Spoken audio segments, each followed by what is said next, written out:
Hello everyone, welcome back to my YouTube channel, and today I'm going to be giving my match predictions for week 21 Premier League fixtures. And we got so many games happening, since we got some games which were postponed earlier in the season happening, so I'm going to give my predictions for some of them as well. But what a great weekend we just had for week 20. We saw Arsenal win their first time in a North London derby at Tottenham Hotspur Stadium since 2014. We saw Manchester United win their first time in a Manchester derby in 5 fixtures. We saw Brighton, just like I predicted, batter Liverpool 3-0. So many goals, so many thrilling contests, so much amazement, and let's hope it just continues into week 21 Premier League fixtures. And I think it's going to happen. We're not going to be disappointed. We got Arsenal versus Manchester United. Potentially, could this be a title deciding game? We also got Liverpool versus Chelsea. Oh, Trashico, people are calling it. We also got Manchester City versus Spurs. And we know what usually happens when Spurs play Man City. Somehow they always win. However, before going into this video and give my predictions, you know I'm going to say, make sure you guys like, comment, and hit that big subscribe button right there,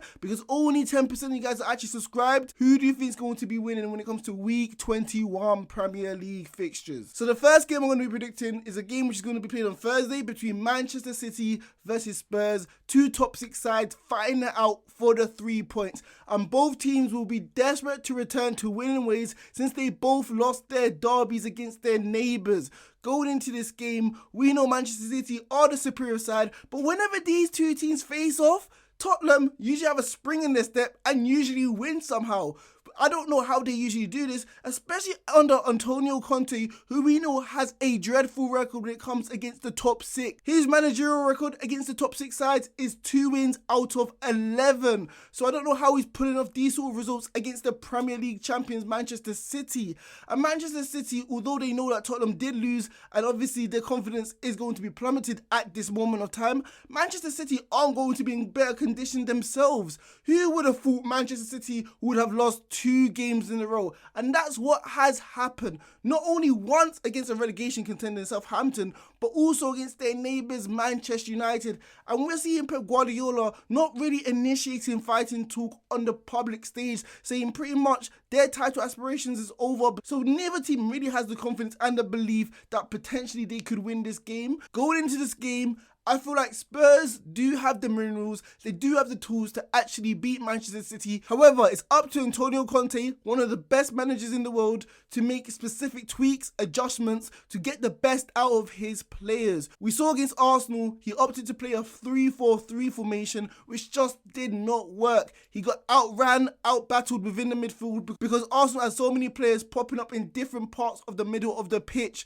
Manchester City are pretty much going to play the exact same style of football when it comes to breaking the lines, going through the middle with players like Kevin De Bruyne and Bernardo Silva. So Antonio Conte must be smart enough, must have the wits about him to adjust to this matter, play a 3-man midfield, potentially go to a 3-5-2 formation to show up the midfield, to make sure they're physical, aggressive, to ensure that they don't have the time and space on the ball like Partey and Odegaard did throughout the whole of the 90 minutes. However, we've known Antonio Conte to be very stubborn. He doesn't like to make adjustments. He thinks his way of playing football is the right way, and I'm just worried that if Tottenham play a 3-4-3, it's going to happen again, the exact same result, especially since we know Manchester City are not only seeking vengeance for losing 2 games in a row, they lost twice against Tottenham last season, Tottenham doing the double over them, so they're going to be extra motivated going into this game. Manchester City, Pep Guardiola, we know he's a tactical genius, but when it comes to defensive tweaks this season and previous in the past, he has shown that sometimes this is his weakness.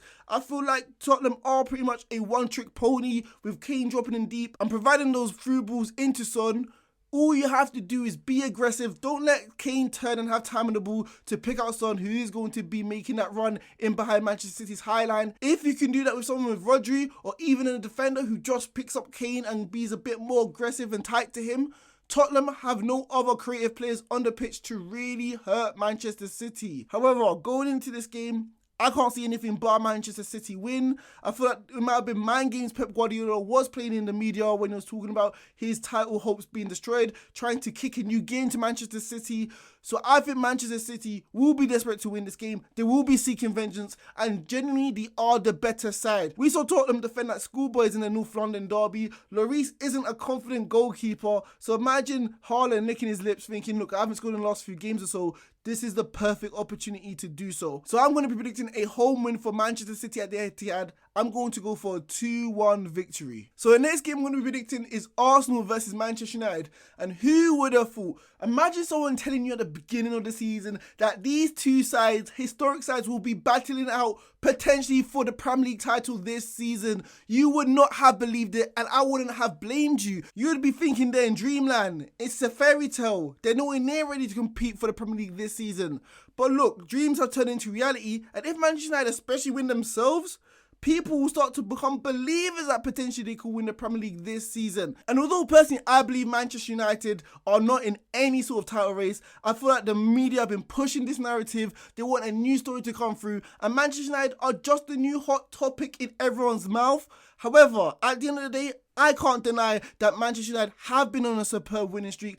Ever since the international break, they have won every single game. Rashford has scored in every single game, proving he's one of the best players in the Premier League so far. Casemiro also installing toughness and still in the midfield, literally protecting the back four. Even Luke Shaw looks like he has played centre-back for the last decade or so. How composed and familiar it feels like for him defending against bigger strikers like Erling Haaland. Manchester United are in top form, and Arsenal should be a little bit worried, a little bit cautious that obviously Manchester United could win this game. They do have the quality, they do have the players, and look, they've had the resilience this year as well, staying within games. Also, I feel like Manchester United have the minerals and they have a tactical coach who understands the scent of the game of what needs to be changed. We saw Ten Hag learn from his earlier mistakes at the Etihad because he didn't pack the midfield and he allowed Eriksen to be isolated, being a CDM next to McTominay, which allowed Manchester City to play rings around them. We know Arsenal play a familiar game to Manchester City and they are going to pack the midfield, and I think Ten Hag will have the wits about him to not make the same mistake. We saw against Manchester City, he packed the midfield, he overloaded it. Bruno Fernandes playing as a right winger, unconventional right winger, who tucked in to help players like Casemiro, Fred and Eriksen in the midfield battle against Kevin De Bruyne, Bernardo Silva and Rodri. I feel like he's going to deploy the exact same tactics, especially since we saw Tottenham get exposed in the two-man midfield with Arsenal's pattern of play, rhythm, being in sync, playing extraordinary. Ten Hag will be desperate to counter this. And especially when you have Rashford on the counter-attack, Manchester United will be licking their lips of Arsenal's high line. We saw Rashford score 2 goals at Old Trafford against Arsenal in the last fixture, and Rashford didn't even play great that game. So imagine this new reborn Rashford, filled with confidence, filled in belief within himself that he's the main man for Manchester United.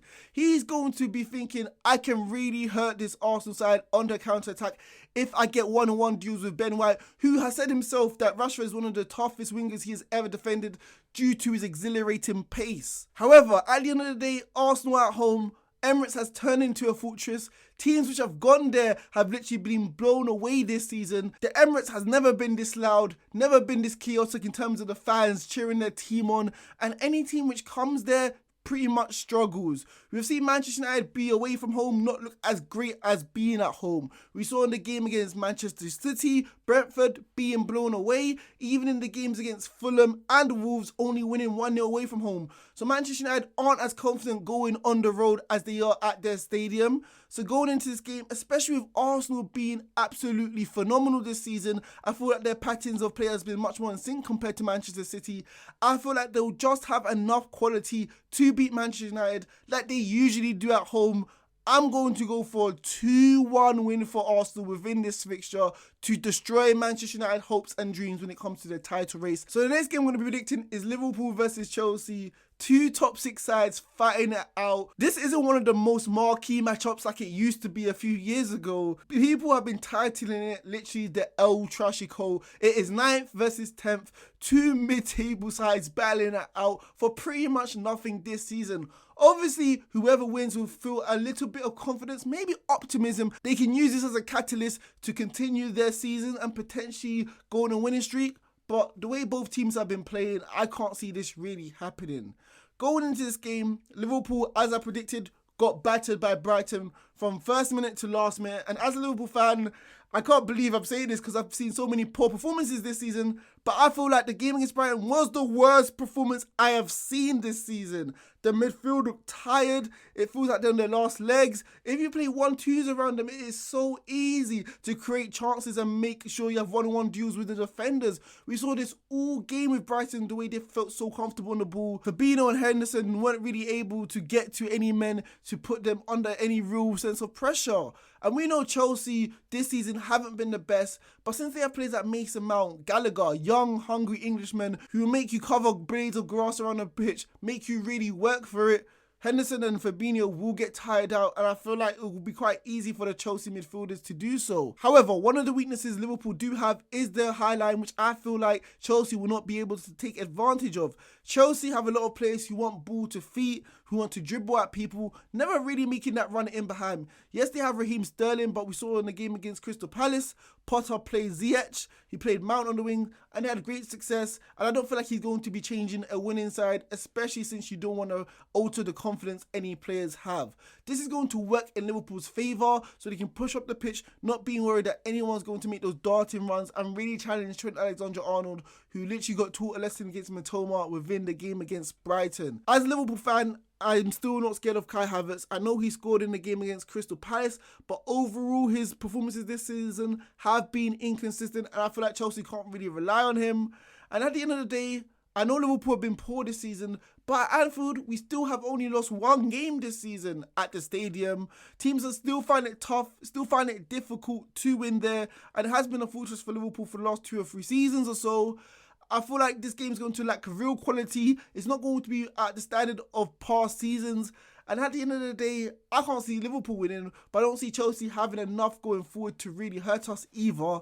I think it's going to end as a 1-1 draw between these two historic great sides. So the next game I'm going to be predicting is Crystal Palace versus Newcastle United. And going into this game, do Newcastle fans actually dare to dream that they could be in a title race? Because if Manchester United are themselves, Newcastle are right with them, being level of points with them right now as we speak. We know Newcastle have outscored Manchester United, have a better defensive record, have been more consistent. So if they beat Crystal Palace in this game, could they potentially lead a title charge in the second half of this Premier League season? Let's not get ahead of ourselves. It's a game-by-game situation. And let's see if Newcastle have enough to beat Crystal Palace within this fixture. Going into this game, great credit has to be given to Eddie Howe. Howe has installed a new identity to Newcastle. Defensively exceptional, still only conceding 11 goals in the Premier League season so far. It feels like whenever they play, it's a guaranteed clean sheet. And I'm not even talking about them going forward. I feel like the intensity, the high press, them playing as a team, literally causing problems for oppositions, has been great success. And the underrated thing I feel like people are missing about Newcastle is that slightly they do have depth, they do have talent, they do have quality to bring off the bench to provide a new dynamic within the team which they are lacking in the first 11. We saw in the game against Fulham, they were able to bring their star man signing Isaac to come on, who scored to win them the game. Callum Wilson, we know, is an exceptional striker, but that game suited that Isaac was able to score that header to help Newcastle win. We haven't even been talking about St. Maximin, who we know has been exceptional in years past for them, him just coming back from injury. So Newcastle do have options, especially in the front lines. However, I feel like Guimaraes' injury may prove costly when it comes to the latter half of this Premier League season, maybe in the game against Crystal Palace. We know going forward sometimes they lack creativity within the midfield. Willock, Longstaff, even Joe Linton are more athletes, more box-to-box midfielders who will give their all, but lack that little bit of pixie dust in the final third to create real chances. We know Guimaraes is pretty much their star man, even though the system works without him. We know this season Newcastle have lacked some creativity since they have drawn 8 games this season so far, having so many 0-0s. However, at the end of the day, it's only Crystal Palace. They haven't been superb this season. Some people may say they have even regressed the way they've been performing so far. They've lost their last 3 games. they're lacking confidence, and against a very exceptional, well-drilled side like Newcastle, I feel like Newcastle will win. I don't feel Crystal Palace will score. I think Newcastle will be resilient and show their toughness that they've shown this season, and I feel like they'll just have enough quality to slice through Crystal Palace, especially at the back. I'm going to be predicting a 2-0 away victory for Newcastle within this fixture against Crystal Palace. So the last game we're predicting is West Ham versus Everton, and this game might be labelled as El Sacico, the way both coaches have been underperforming this season, as they got their team sitting 18th and 19th within the Premier League table as we speak. And going into this game, both teams will be lacking so much confidence, so much belief that they can actually get all 3 points. West Ham got so many problems at their club right now. Their fans want David Moyes out. With David Moyes' unwillingness to change, with his arrogance to stick with players he trusts, they have not been repaying him. Players like Cresswell should be dropped. Soucek has been awful this season in the midfield next to Declan Rice. He needs to be dropped. Ben Rama needs to be given more minutes. Fornals has to be playing in a better position.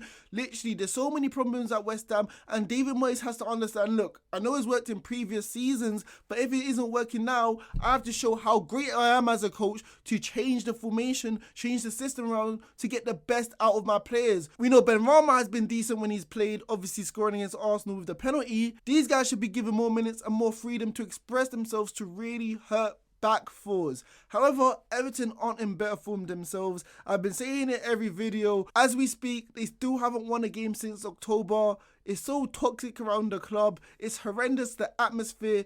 We have seen news of the report saying that the owners should not even turn up to home games in fear that the fans will attack them. That's how bad the club is in terms of the state of it. I can't see Everton winning this game. I feel like West Ham do have enough quality to win this game if David Moyes isn't stubborn enough to literally make the appropriate adjustments he needs to do to win this game. I think West Ham will just about win this game 1-0, but I would not be surprised if it ends 0-0 either.